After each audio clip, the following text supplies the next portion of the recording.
அஸ்ஸலாமு அலைக்கும். நபிகள் நாயகரிடம் ஒரு மனிதர் சென்று தன் கவலையை கூறினார்.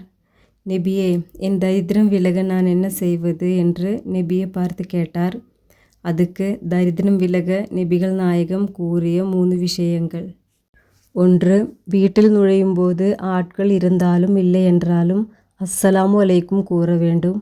அப்படி கூறினால் வீட்டிற்குள் இருக்கும் மலக்குமார் வலைக்கும் சலாம் என்று கூறுவார்கள்.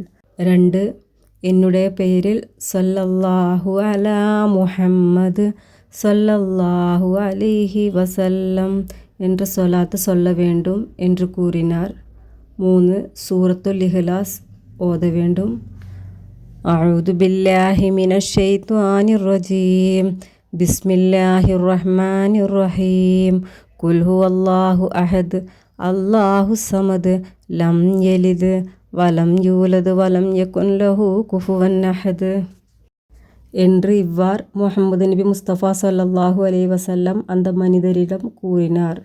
இன்ஷா அல்லாஹ் நம்ம வீட்டில் தரித்திரம் விலகி ரஹ்மத்தும் பர்க்கத்தும் அல்லாஹ் சுப்ஹானஹு வ தஆலா தரட்டும். ஆமீன். பிரஹ்மதிக யா அர்ஹமர் ராஹிமீன். அஸ்ஸலாமு அலைக்கும் வரஹ்மத்துல்லாஹ்.